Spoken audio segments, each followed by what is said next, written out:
Hello everyone, welcome back to my channel Srilu Neteti vlogs. అందరికీ ముందుగా వరలక్ష్మి వ్రతం శుభాకాంక్షలు. రేపటి వరలక్ష్మి వ్రతంకి నేను ముందుగా నైట్ అన్ని రెడీ చేసుకుంటున్నానండి. అది మీకు వ్లాగ్ చేసి చూపిస్తున్నాను.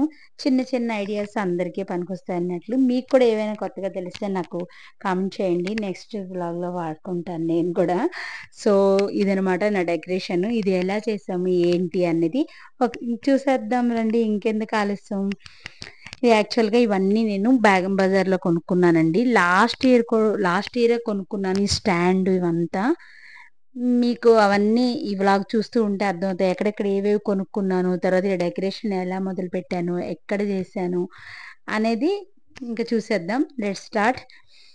యాక్చువల్ ఏంటంటే ఇగో నా చేతిలో ఉన్నాయి చూడండి, ఇవన్నీ చిన్న చిన్నవన్నీ ప్రతి దగ్గర దొరుకుతాయండి. బట్ మన ఇంట్రెస్ట్ అనమాట. వెనకాతలు నేను మాకు బ్యాక్ డ్రాప్ వేసాను చూడండి, అది ఒకటి. తర్వాత ఈ ఫ్లవర్ బొకే లాగా ఇంకేవో చిన్న చిన్న ఐటమ్స్ అన్ని తీసుకున్నాను, అన్ని బజార్కి వెళ్ళి కొనుక్కోవడం జరిగింది.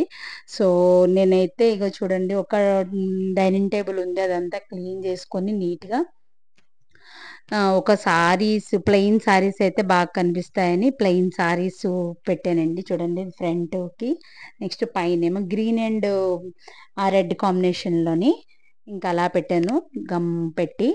ఈ స్టాండ్ ఉంది చూడండి, ఇదైతే చాలా యూస్ఫుల్ అండి అందరికీ నిజంగా. ఆ స్టాండ్ ఒక్కసారి తీసుకున్నామంటే మనం దీనికే మళ్ళీ వినాయక చవితికి పాలవెల్లి కట్టుకోవచ్చు. ఇంకా చాలా యూస్ఫుల్ ఐటెం అండి, అందరింట్లో అసలు మనం కొనుక్కోవాల్సిన ఐటెం అది. లేడీస్కి చాలా ఈజీగా వర్క్ అయిపోతుంది. చూడండి ఇప్పుడు నేను కట్టాను, ఒక దారంకి కట్టేసి డెకరేషన్ మన ఫ్లవర్స్ కానీ లేకపోతే ఏదో ఒకటి మన దగ్గర ఏవేవి డెకరేషన్ ఐటమ్స్ ఉన్నాయో అవన్నీ ఇలా చక్కగా మనం అదే స్టాండ్కి రెడీ చేసుకోవచ్చు. ఈజీగా వర్క్ అవుతుంది, ప్లస్ చూడడానికి కూడా లుక్ చాలా బాగుంటుంది. మంచి లుక్ వస్తుంది అనమాట ఫైనల్గా. చూడండి ఇంకా అమ్మవారిని పెట్టుకోవడం ఒకటే ఉంది, డెకరేషన్ అయితే అయిపోయింది. ఇంకా అమ్మవారిని అయితే ఎప్పుడు నేను యాక్చువల్గా బిందెలు పెట్టి శారీ కట్టి అలంకరిస్తాను, కానీ లాస్ట్ ఇయర్ ఈ ఇయర్ నేను ఒక బొమ్మ అయితే తీసుకున్నానండి, ఇంకా అదే కంటిన్యూ చేస్తున్నాను. బాగుంది చూడడానికి, అమ్మవారి కళగా అనిపించింది. ఇంకా అందుకోసమని ఇంకా అదే పెడుతున్నాను అనమాట. మనకి ఇంట్రెస్ట్ ఉంటే ఇంకా కావాలంటే శారీ కూడా కట్టుకోవచ్చు ఆ బొమ్మకే, కానీ కరెక్ట్గా వాళ్ళు అన్నీ రెడీ చేసి నీట్గా ఇచ్చారనమాట. అది మీకు చూపిస్తాను ఉండండి. ఇదే డెకరేషన్ అంతా చూపించాను ఎలా చేశాను అనేది. కొంచెం కొంచెం మా పిల్లల హెల్ప్ కూడా తీసుకున్నాను నేను మధ్యలో. చాలా చాలా ఏదో ఇష్టంగా చేస్తే చాలా బాగుంటుంది అన్నట్లు, మనకి డెకరేషన్ అంటే ఆడవాళ్ళకి ఇష్టమే కదా. సో ఇంకా అలా అనమాట. ఇలా వరలక్ష్మి పూజకి ఇలా అయితే రెడీ చేసుకున్నాము. ఇంకా ఏంటంటే మనం ఇంకా చేయొచ్చు పువ్వులతోని, ఇంకా అలా అన్నీ చేసుకోవచ్చు.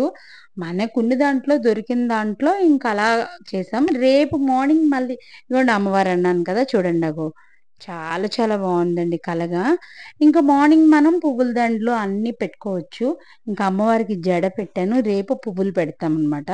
ఫస్ట్ ఊరికే మనం పెట్టాక తర్వాత ప్రతిష్ఠ అయ్యాక అన్ని పువ్వులతో అలంకరణ అది కూడా మీకు పెడతాను మళ్ళీను. ఇవన్నీ చూడండి నేను కవర్లను తీస్తున్నా కదా, చిన్న చిన్న సైడ్ స్టాండ్ డెకరేషన్ పర్పస్ అన్నట్లు. తర్వాత దీపాలు పెట్టుకోవడానికి కూడా. ఇంకా అలా అండి. ఇంకా మీ దగ్గర కూడా ఏమైనా కొత్త ఐడియాస్ ఉంటే చెప్పండి, ఇంకా ఫాలో అయిపోదాం. మంచి మంచి ఐడియాస్ ఇవ్వండి, ఇస్తే మన లేడీస్ దూసుకెళ్ళిపోతాం అంతే. ఇంకా ఓవరాల్గా లుక్ చూడండి, ఆ బంతిపూల అలంకరణ రెడ్ మీద ఎంత అందంగా ఉందో కదండి. నిజంగా అమ్మవారు అయితే చాలా చాలా బాగుంది. ఇది మా ఇంటి వరలక్ష్మి అమ్మవారి డెకరేషను. మీ ఇంటివి కూడా ఎలా ఉన్నాయో నాకైతే ఒకసారి కామెంట్ బాక్స్ తెలియపరచండి. వీలుంటే ఫొటోస్ కూడా షేర్ చేయండి. థ్యాంక్ యూ సో మచ్ అందరికీ. నా ఛానల్ని ఇంతగా ప్రోత్సహించిన మీ అందరికీ పేరు పేరున ధన్యవాదాలు. అలాగే నాతో పాటు మీ అందరికీ కూడా అమ్మవారి ఆశీస్సులు ఉండాలని మనస్ఫూర్తిగా కోరుకుంటున్నా అండి. Thank you so much.